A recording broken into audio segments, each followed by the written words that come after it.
남명 조식 선생과 관련된 5번째 부분 강의를 시작하겠습니다. 역시 남명 학파, 남명의 정신을 계승한 그 후인들이 어떻게 전쟁에 대처했는가를 보여줍니다. 여러분 잘 아는 홍위장군 각제우와 조종도, 각제우와 조종도는 다 남명의 제자이고, 특히 각제우는 손서이기도 합니다. 손녀 딸의 남편, 손녀 딸의 남편이다, 이렇게 정리할 수 있겠고요. 손서란 그 개념은요. 각제우는 무인이 아니었어요. 선비였어요. 선비였는데 뱃을 하지 않고 그 어릉에서 치과하고 있었습니다. 그런데 이 전쟁이 나니까 완전히 그 무인의 이미지로 이렇게 획돌아서게 되죠. 행동 양식에 있어서는 굉장히 실천적인 측면이 강했던 그런 선비였다. 그리고 좀 재산이 있었기 때문에 거기 안에 또 외가이기도 하고 하니까 이웃 사람들을 그 집안의 그 머슴들 이 다 동원을 해가지고 또 그리고 다른 마을의 장정들을 갖다가 이렇게 동원을 해서 1000명을 모았어요. 굉장히 많은 숫자입니다, 그 당시에. 그래서 유격전을 펼쳤다. 의병 활동은 대부분 유격전입니다.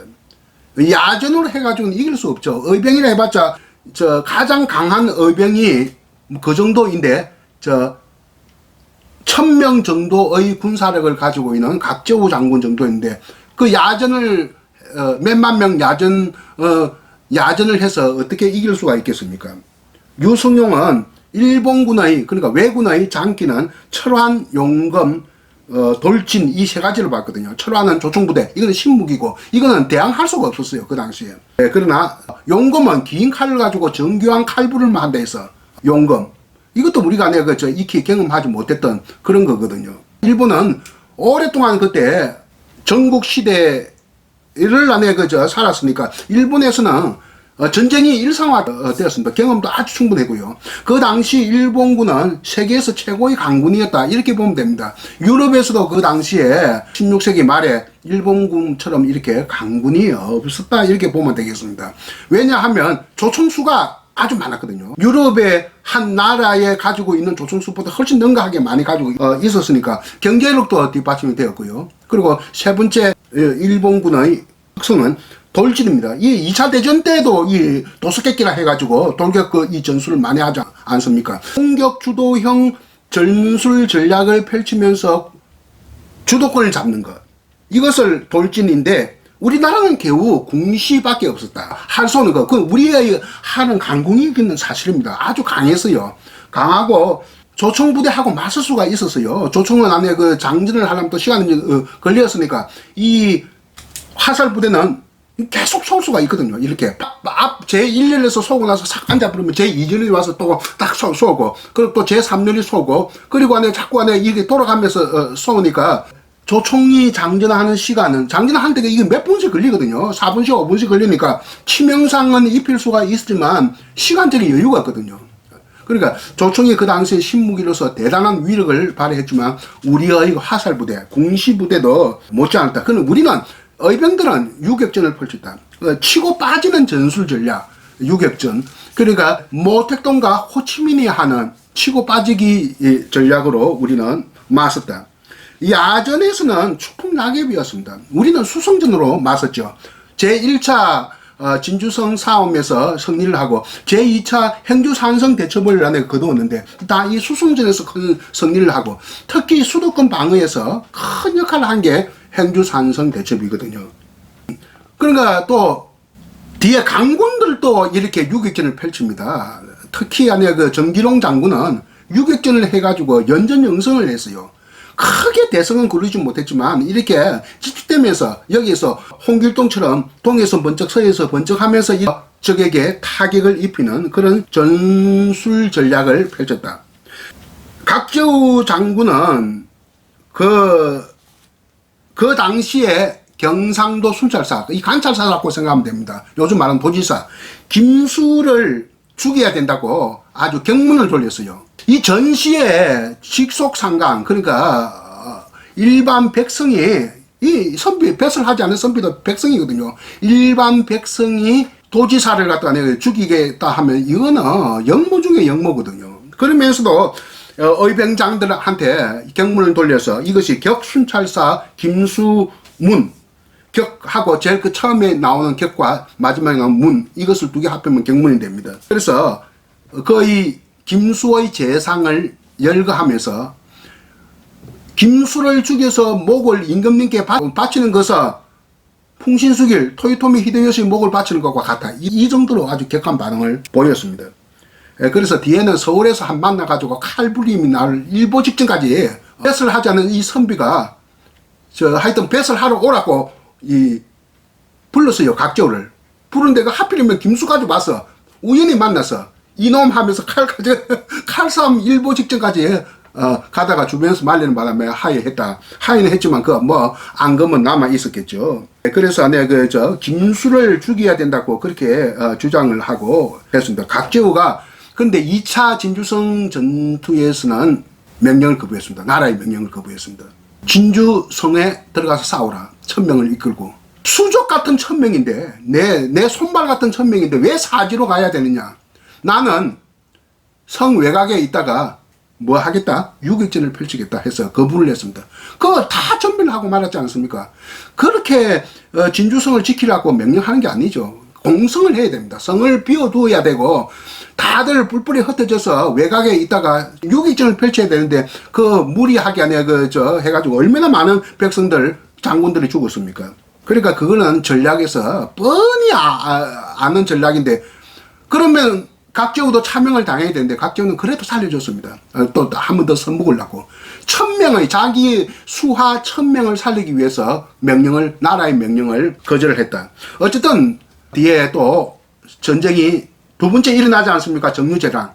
그때까지도 각제우는 끝까지 버티면서 화왕산성에서 외대군과 대치를 했는데 도저히 화왕산성 나도 한번 가본 일이 있습니다만 엄청나게 가파른 곳이에요. 도저히 이게 공격이 안 되겠다 싶어서 방향을 돌리고 황석산성으로 갑니다. 황석산성으로 가서 황석산성 함양 군감민 합봉으로 모이는데 거기서 전투를 갖다 사흘 동안 했는데 아주 격전이었어요. 군감민 다 죽고 일본군도 엄청나게 피해를 보고 전주로 빠져나가는 길입니다. 그 전주를 빠져나갔습니다. 황석산성 전투에서 군감민 500명이 몰살당하는 비운을 맞이하게 됩니다. 그때 죽은 선비 중에 한 사람 조종도와 그의 아내는 나라를 위해서 장렬하게 순국을 했다는 이야기는 우리가 오래 기억해야 할 역사적 사건이 아닌가 이렇게 생각됩니다. 이 각제우는 기질이 남명선생처럼 강하다 보니까 이렇게 좀 빼딱했습니다. 이게 무슨 배설을 주도 배설도 안 한다고 하고 기관소가 뭐냐? 배설을 포기하는 상소. 이런 것들 마치 단성소를 연상케 하는. 그러니까 이 배설을 줘도 안 하겠다 하면 이것도 죄가 되는 겁니다. 그러니까 삼명장 대사를 선조는 삼명장 대사를 굉장히 좋아했거든요. 의병 활동도 성병 활동도 했을 뿐만 아니라 전후 처리, 외교 처리를 싹 다 했거든요. 잡혀간 사람들 다 데리고 오고, 많은 사람들 수천 명 데리고 오고, 그리고 새로운 권력자, 독국가 이에야스를 만나가지고, 앞으로 전쟁 일으키지 않겠다는 확약도 받고, 이런 이야기를, 하니까, 너무 삼명장 대사가, 너무 이렇게 사랑스럽거든요. 그래서, 삼명장 대사가 영의정 뱃을 내렸습니다. 영의정 국무총리예요. 이 선임한테 영의정 뱃을 내리면 이게 갓도 쓰지도 않는 이 까까머리의 선임인데 이게 뭔가 우습기 짝이 없을 거거든요. 그걸 알고 안 하려고 한다. 안 한다 하는 것도 이것도 죄가 되니까 바로 안에 그 성지들하고 타협을 합니다. 3일간만 하자 하는 걸로 3일 정성으로 3일 영의정으로 한 적이 있습니다. 그래서 임금님 말을 거역하지 않는 3일 동안만 배설을 하는. 근데 각제우는 노 했어요. 나 배설 안 하겠다 하니까 전라도 영암으로 기항을 보냈습니다. 그래서 각제우는 결국 자연으로 돌아가고 그러니까 유교보다는 노장 사상이 아주 강했습니다. 그리고 밥도 작게 먹고 아주 음식도 적게 먹고 곡기도 끊고 그러면서 좀 오래 살았어요.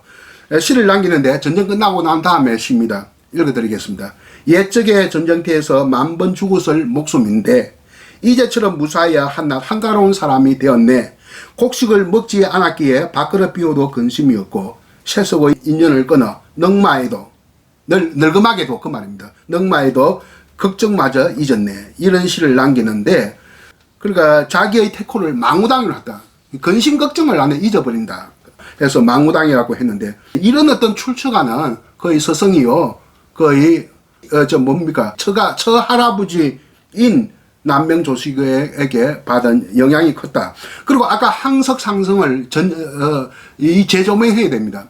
이 황석상성에 대한 재조명이 지금 이루어지고 있지만 아직 멀었어요. 이 황석상성에서 죽은 대표적인 사람이 조종도라고 하는 남명선생의 고제 제자입니다. 그 사람 여기서 죽으면서 자기하고 아내하고 같이 죽습니다. 죽으면서 이행시를 남깁니다. 공동산의 생유희 순원산중 사역영. 이게 무슨 말이냐? 공동산 바깥에서 사는 것이 오히려 기쁘고 순원성 안에서 죽는 것이 또한 영광이리라. 이 말이 뭐냐 하면, 공동산은 산 곳일 때 중국의 황제가 피난했던 곳입니다. 감숙성이니까 아주 밑에예요. 피난했던 곳인데, 이것은 선조의 어주를 갖다가 지금 상징하고 있습니다. 대유하고 있습니다. 그러니까 황제의 피난처니까 선조가 이렇게 피난하는 것을 대유하면서 공동산, 그러니까 임금님 피난처 바깥에 사는 것이 오히려 기쁘고 순원성이라고 하는 것은 바로 황석상성을 말한 겁니다. 알록산의 난때 반군들의 맛은 장순 허원이 전사한 곳이 순원산이거든요. 황석산성을 비유하면서 이 안에서 죽는 것이 나를 위해서 나는 영광이다. 이렇게 이야기를 하고 있습니다. 하만조시거든요. 이 하만조시가 하만조시 가문에 13층이 있어요. 13명이 나라를 위해서 죽었습니다. 임진왜란, 정유재란, 정묘호란, 이 다들 4촌, 8촌, 10촌 이 사람이 있더라거든요. 나라를 위해서 목숨을 바친 사람이 13명이나 된다. 이거 얼마나 대단합니까? 이것을 하만조시 13층이라고 하는데, 병자호란때 그 두 사람 안에 김상은 이 사람들이 죽어서 나라에 안에 우리도 이렇게 대접을 받아야 되는데 요거 한 사람들이 안동김씨거든요. 이 안동김씨 때문에 나라가 망한 거예요, 조선이. 이 안동김씨가 병자호란 때 그 절의를 바친 김상은의 후손들인데, 그 형제들 후손들인데, 그에 비하면 13명 죽은 사람도 아무것도 요구를 하지 않은 게 하만조시다. 얼마나 대단한 가문이냐. 그 경상남도 가문에서 나는 1등 가문이라고 봅니다. 이 조종도 선생이 이렇게 황석상성에서 자기 아내와 같이 함께 나라를 위해서 절의를 바친 거, 이건 대단한 일이라고 나는 그렇게 생각합니다. 이것이 남명학파의 사상이요, 정신이 아닌가 이렇게 생각됩니다. 지금까지 남명조식 선생과 관련된 5번째 강의를 마쳤습니다.